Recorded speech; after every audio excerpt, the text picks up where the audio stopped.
colombiana de medicina crítica y cuidados intensivos. Tenemos el gusto de presentar a la doctora Mica Almanza, que nos va a hablar sobre traqueostomía y la posibilidad del uso del alto flujo en pacientes traqueostomizados como una estrategia para la transición segura en el retiro de la ventilación mecánica. El doctor Amílcar Almanza es médico internista, especialista en medicina crítica y cuidado intensivo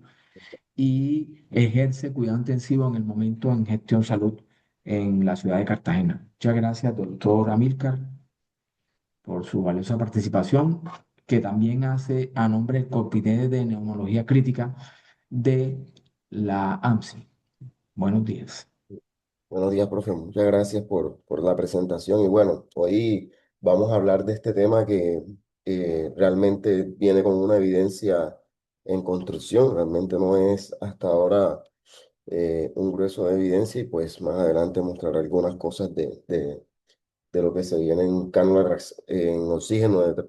de alto flujo por traqueostomía. Estos son, este soy yo y para esta charla no tengo conflicto de interés.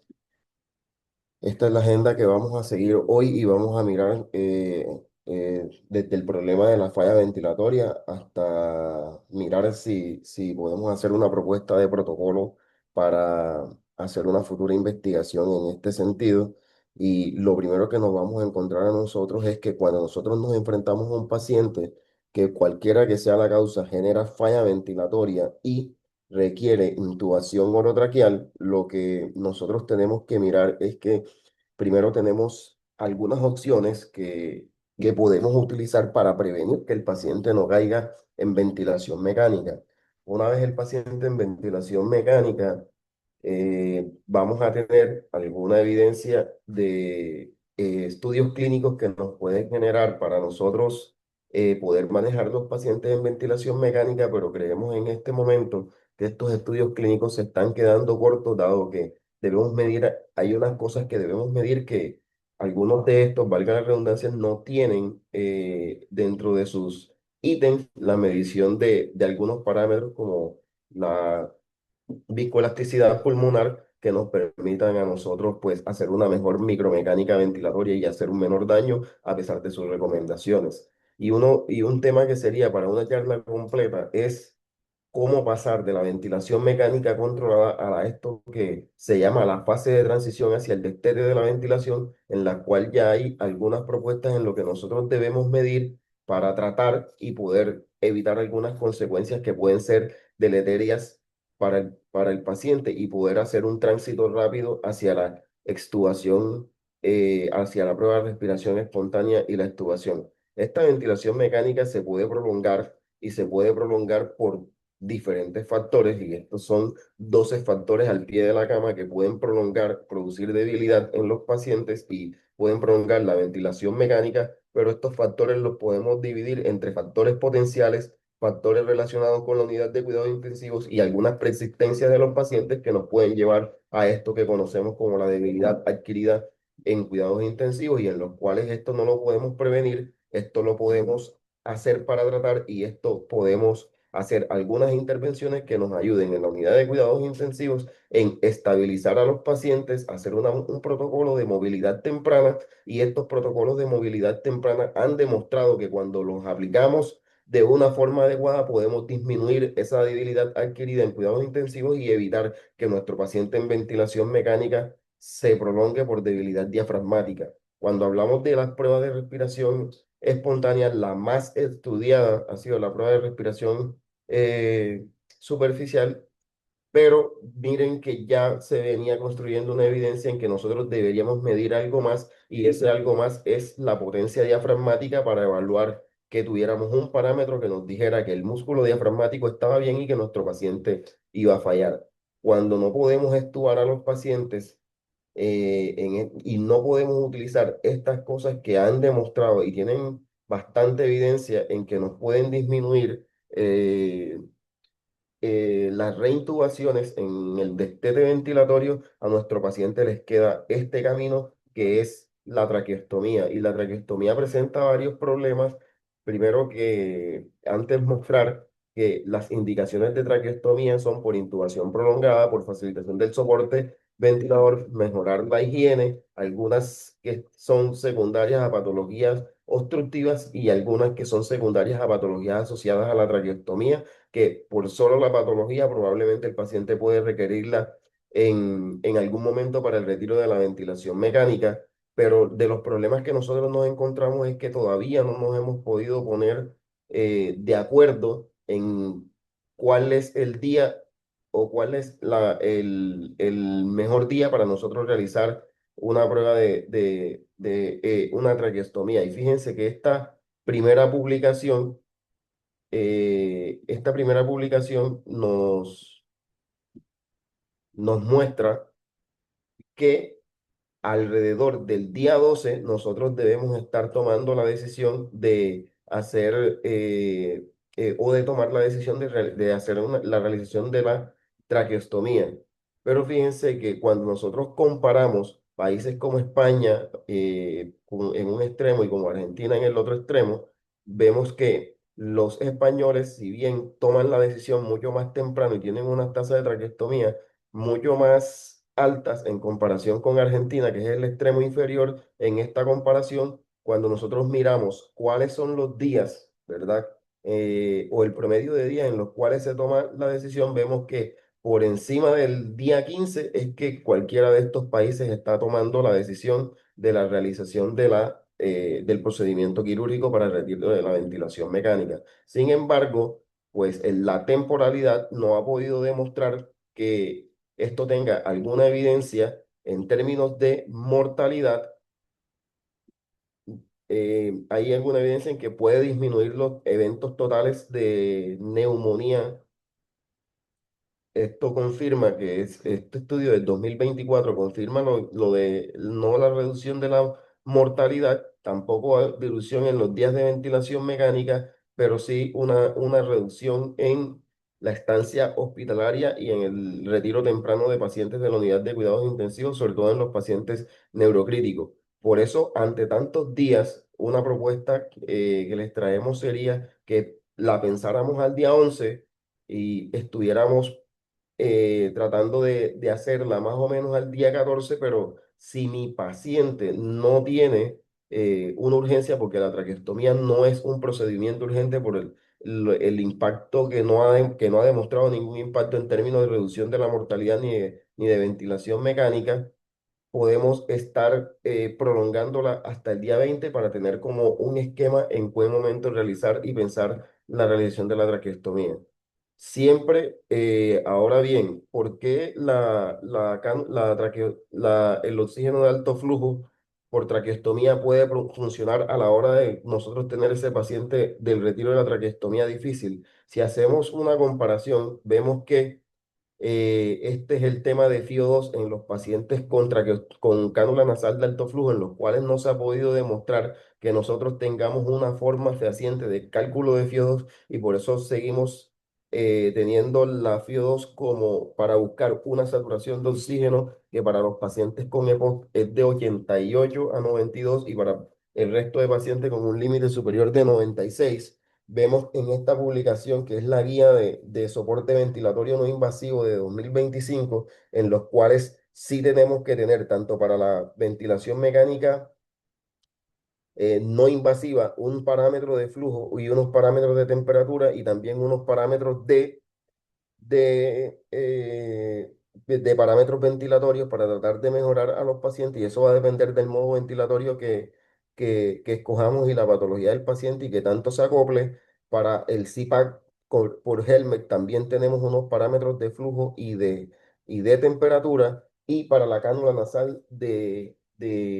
alto flujo tenemos unos parámetros de flujo, unos parámetros de temperatura y esto va a tener una importancia en el sentido de la traqueostomía de alto flujo, porque si bien son dos dispositivos diferentes, el aparato con el que la realizamos es el mismo y lo que buscamos es realmente son los mismos efectos que la cánula nasal de alto flujo nos puede dar, siendo que este va por un dispositivo que es un dispositivo que va conectado a la cánula a la cánula traqueal y que tiene un componente abierto aquí que puede generar algún problema y el problema va a estar dado en el término del fit que se puede generar en los pacientes que tienen un sistema como este abierto. Estas son las indicaciones de los diferentes dispositivos de cánula de ventilación mecánica no invasiva por vía superior. En esta publicación aún no aparece el oxígeno traqueal de alto flujo. Uno de los inconvenientes, de las diferencias que tenemos es que en este dispositivo traqueal no tenemos esto que es la tubuladura que nos va a ayudar a hacer un componente de estabilización y de humidificación del gas, por lo cual, si no tenemos este componente, nos toca utilizar tipos de humidificadores que nos garanticen que podemos tener o un vapor caliente que entregue el gas y la temperatura y la humedad adecuada, o que tengamos un dispositivo, en este caso de humidificación activa, que nos permita capturar y retener el calor y la humedad para nosotros poder generar la humedad que se necesita para evitar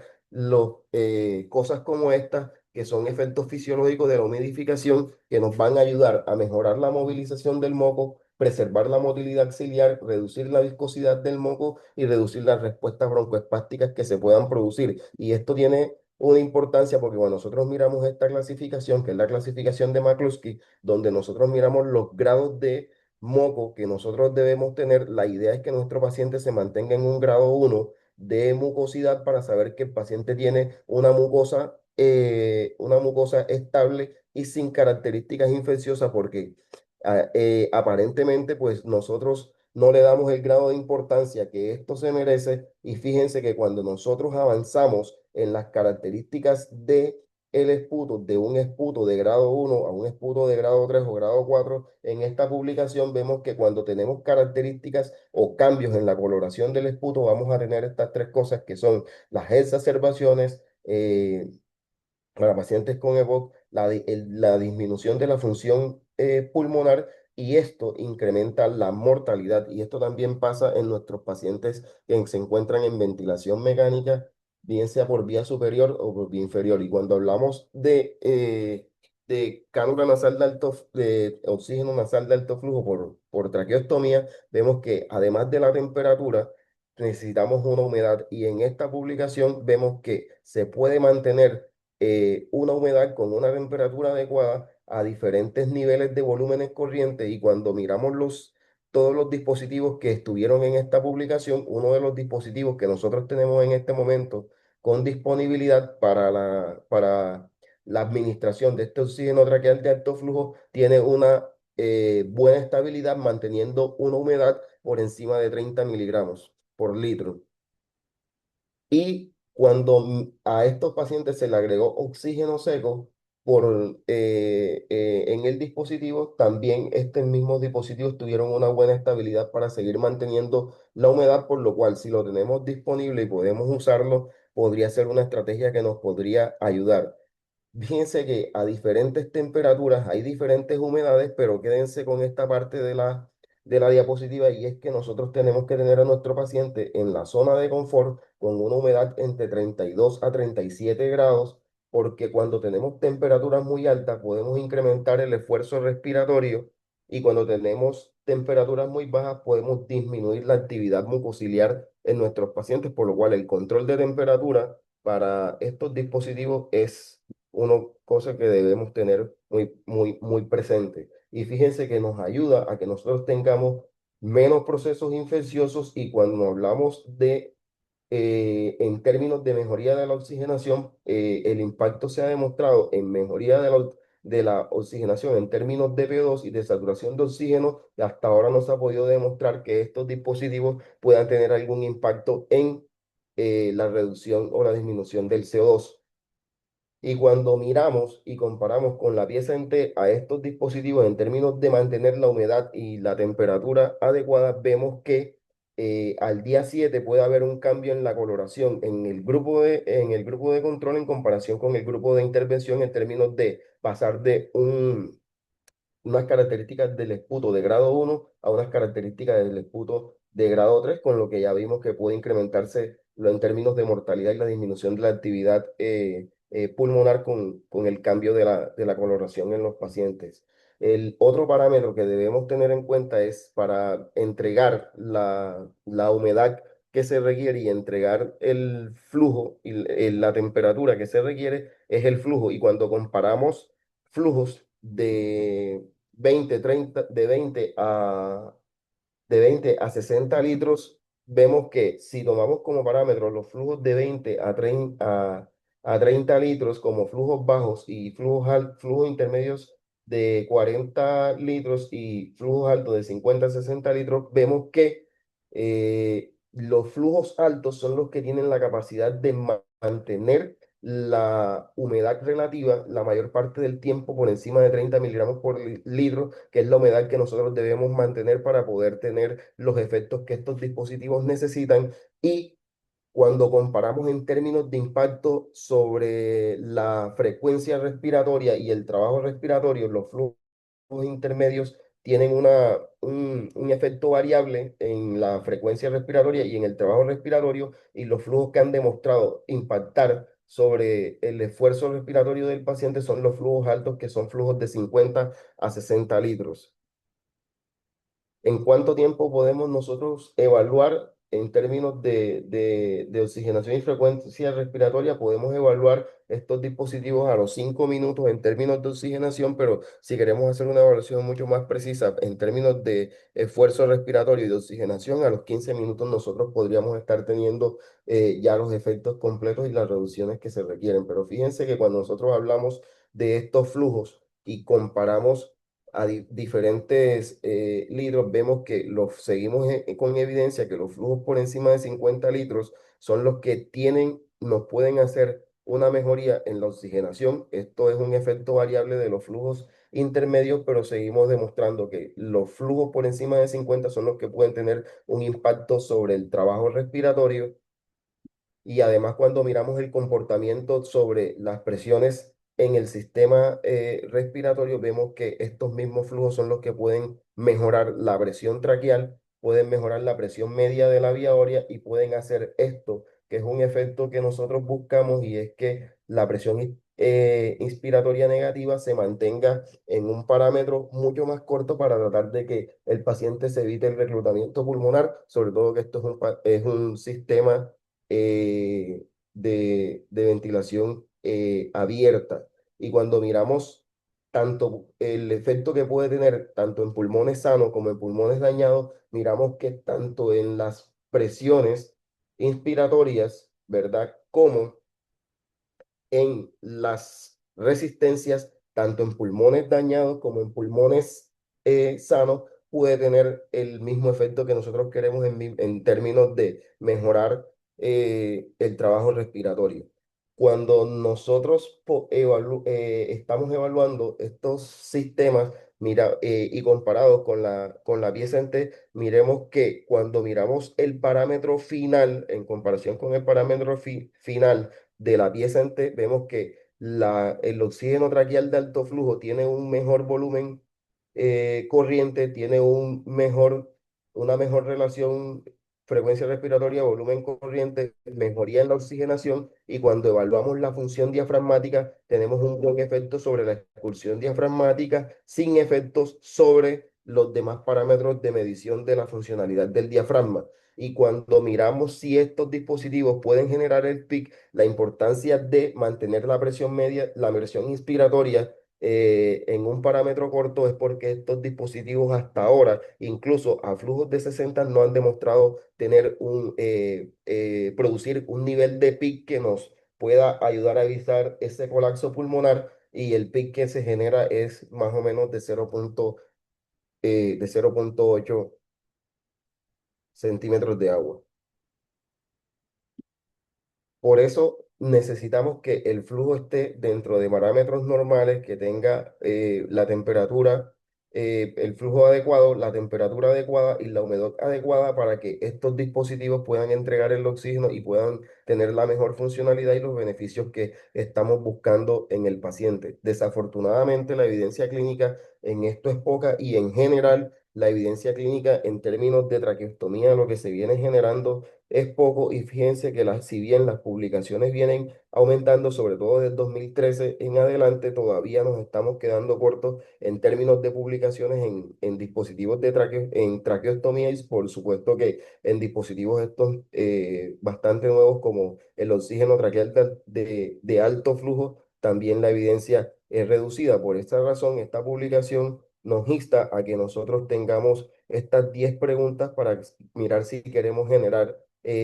alguna evidencia en términos de traqueostomía, pero para el tema que nos atañe el día de hoy, que es el alto flujo por traqueostomía, pues hasta ahora no tenemos una evidencia de que esto lo podamos hacer más temprano, y por lo cual se deben esperar alrededor de 3 pruebas de 3 intentos de retiro del ventilador con el estándar de cuidado en este momento para poder intentar la realización la realización de la administración de oxígeno traqueal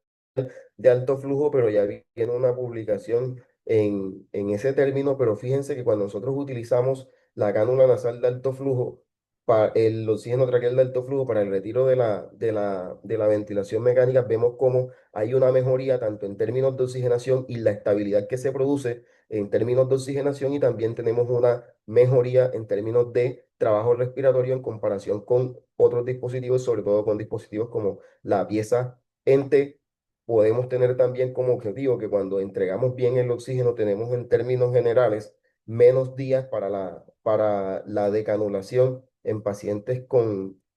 cánula traqueal de alto flujo, y esta publicación también nos demuestra que en el sentido de que nosotros tengamos menos días para la decanulación, puede ayudarnos, dado la estabilidad que produce también en el moco y la estabilidad que se produce a nivel pulmonar. Estos son pacientes de nosotros, hasta ahora llevamos una serie de 4 pacientes, pero les traigo un paciente que falló y un paciente eh, que tuvo éxito, y fíjense que en términos generales pasa por el efecto que nosotros podamos tener en términos de éxito en el trabajo respiratorio de los pacientes para utilizar este tipo de dispositivo, y es lo que debemos buscar en investigación, una forma en la cual nosotros podamos medir el trabajo respiratorio. Este es el protocolo que les traigo propuesto. Estos son cuáles son los pacientes que nosotros podemos hacerle o escoger para hacerle oxígeno traqueal de alto flujo con todas las características que necesita, cómo iniciar el protocolo y los parámetros que tenemos que tener en cuenta para mirar si nuestro paciente eh, falla o no falla al retiro del oxígeno traqueal de alto flujo, y estos son los ajustes del dispositivo que nosotros debemos tener como parámetros iniciales para el inicio de el oxígeno traqueal de alto flujo por traqueostomía. Muchas gracias.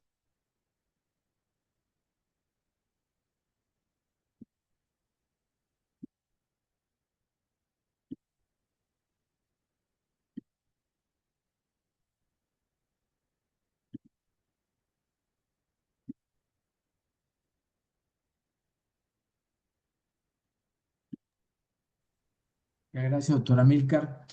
por la presentación muy concreta y didáctica de este, que es un novedoso aditamento que puede ayudarnos en pacientes específicos y seleccionados, como muy bien ha dicho en la presentación. Eh, Tal vez mientras esperamos que surjan las preguntas,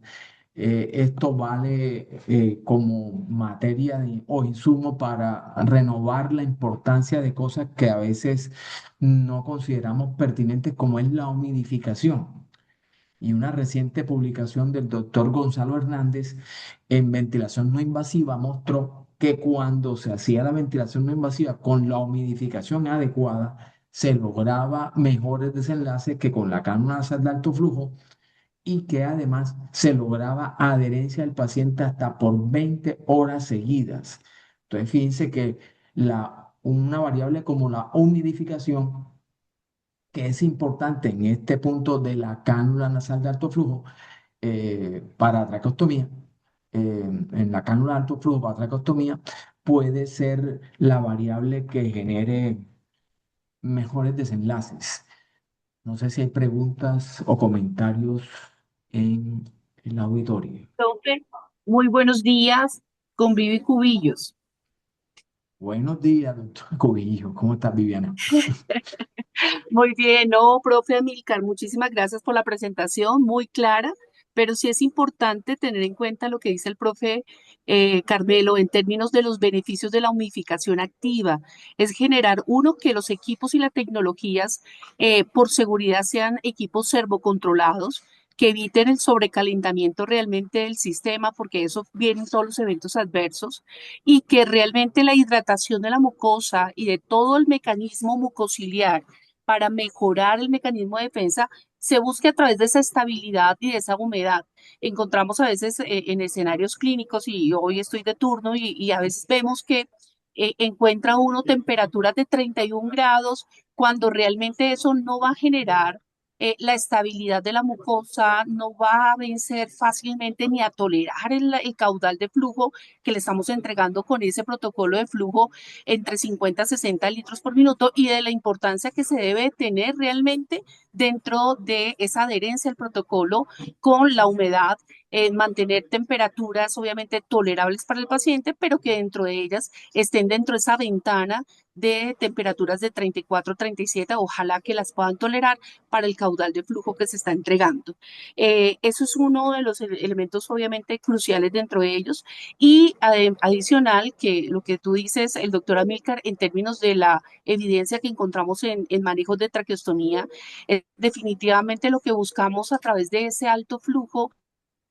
transición en la rehabilitación del paciente crónico es mejorar esa cinética diafragmática, es optimizar realmente esa descarga con esa presión dinámica que se genera, y que lo que buscamos realmente es generar ese proceso de rehabilitación y buscar esos desenlaces exitosos a través de ese proceso que se está haciendo con la titulación. Es una muy buena herramienta realmente para hacer la transición de esos pacientes crónicos en los que encontramos y que buscamos realmente la recuperación funcional en ellos.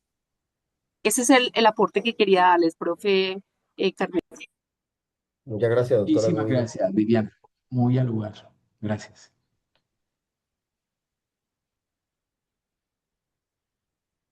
¿Alguna otra pregunta, comentario?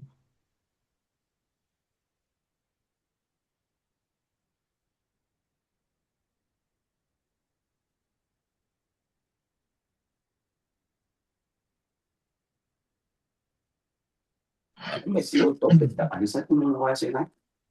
Esta sí, sí, doctor, la última.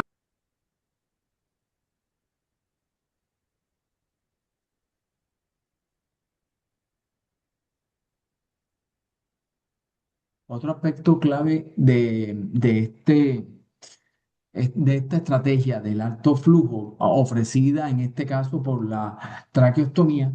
es el hecho de lograr mejorar el síntoma de la disnea, la dificultad respiratoria como signo vital y el trabajo respiratorio, como muy bien mencionó el doctor Amílcar, que genera mejores desenlaces y que debiera llevarnos a acostumbrar a medir estas variables y a tomarlas como desenlaces clínicos importantes para el paciente. Es fundamental que nos hagamos a la idea de que el síntoma de la disnea y de la dificultad respiratoria debemos convertirlo en un signo vital, medirlo y convertirlo, como dije, en un desenlace de importancia con esto de la medicina y la atención centrada en el paciente. sí, La realmente, doctora Galván. de hecho hay una publicación bastante reciente de evaluación de la disnea en pacientes traqueostomizados porque pues lo que tocaría hacer en este momento es una validación de los índices que utilizamos hasta ahora y que comenzamos a utilizar o aumentar su uso, valga la redundancia, en la pandemia como el índice de ROX y el AVIO. Pero sí, ya viene saliendo alguna evidencia sobre la evaluación de la disnea en pacientes traqueostomizados. Correcto. Doctora Galván levantó la mano. Sí, buenos días. Doctora Bueno, Milcar, la pregunta pues ya viene siendo como más en la técnica, cómo lo vienen realizando la titulación de ese flujo, qué, qué diferencia habría con la pues que estamos, la que manejamos pues usualmente, ¿no? Por la vía nasal. No, no, realmente el protocolo de titulación que han utilizado en los diferentes protocolos es el mismo que se usa en pacientes con vía nasal. Eso lo hicieron para tratar de unificar el concepto y que no tuviéramos alguna diferencia. La diferencia sí está en el nivel de flujo que se recomienda en el mínimo, que el mínimo para acá es 30 de flujo. El destete se realiza hasta 30 porque ya vemos que flujos de menores de 30 no tienen ningún impacto y ya pues sería igual a ponerlo a un paciente en pieza en T, por ejemplo.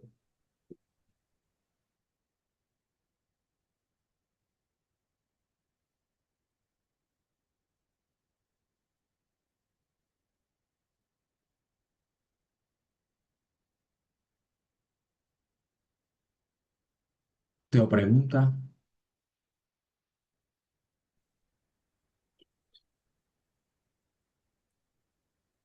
Buenos días, Carmelo. Quería hacer una pregunta, comentario. De Buenos pronto días. lo que yo me pregunto de pronto es la utilidad práctica de pronto en un paciente. Si, o sea, partiendo de nuestra realidad, ¿no? La realidad es que nosotros el alto flujo lo estamos proveyendo a través de máquinas y particularmente a través de ventiladores, ¿de acuerdo? Eh, entonces yo me pregunto si un sistema que gasta tanto flujo de oxígeno, que difícilmente podemos tener de pronto en la casa, pensando de pronto en un ambiente hospitalario, comparado de pronto contra un equipo, que el mismo equipo te puede soportar de pronto la mecánica respiratoria del paciente, el apoyo respiratorio con respecto a la sensación de dificultad respiratoria. No sé, tengo mis dudas en la pragmaticidad y y en lo práctico de pronto de esta estrategia. No sé si, cómo lo ven con respecto al comentario que estoy haciendo, ¿no? Es decir, o sea, yo tener, si cuando yo pienso en mandar a un paciente para la casa, pensar en más de 5 litros por minuto es un problema. O una cánula de alto flujo, de pronto un paciente traqueostomizado, difícilmente lo lograré. Eh, y yo podría pues aliviar el tema, lo que es la mecánica respiratoria también, es manejar CO2, inclusive y todo lo demás, pues si lo estoy proveyendo a través de un aparato mecánico respiratorio, no sé, esa es la inquietud que tengo, no sé qué opinión les merece el comentario. Tío, sería interesante mirar ese punto de vista, pero desafortunadamente no hay ningún estudio en este momento de el uso de este tipo de dispositivos en pacientes ambulatorios. De hecho, casi todos los estudios son seis en general. Cuatro son de los efectos fisiológicos y de realmente demostrar el efecto sobre el diafragma, y solo viene en curso un estudio clínico de comparación en el retiro de la ventilación mecánica. Entonces, no podríamos dar una recomendación del uso de este tipo de dispositivos en pacientes ambulatorios porque realmente no encontré siquiera evidencia en constructo en ese sentido. En el chat de la reunión estoy colocando, hay reporte de casos,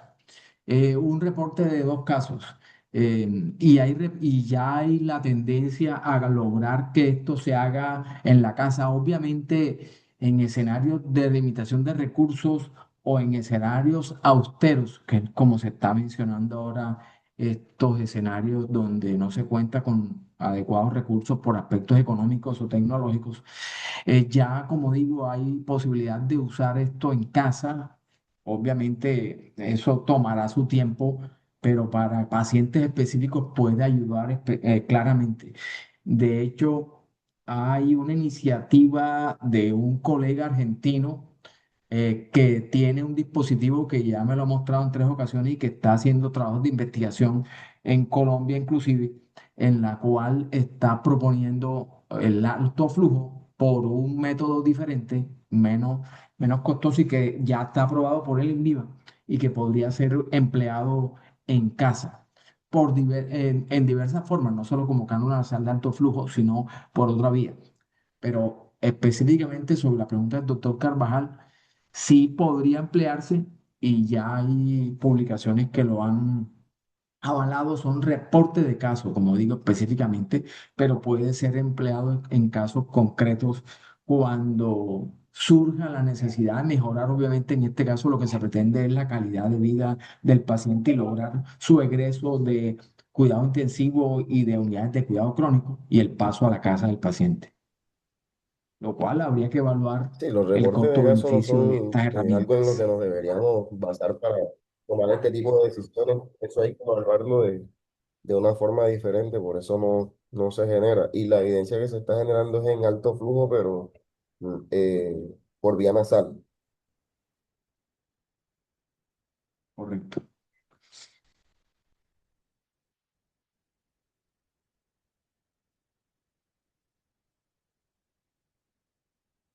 Bueno, parece que no hay más preguntas. Siendo así, buenos días para todos. Muchas gracias, doctor Amica Almanza, por su excelente presentación y los invitamos para el próximo martes de cuidado intensivo, cuando creo que estaremos haciendo la última reunión del año. Buenos días a todos.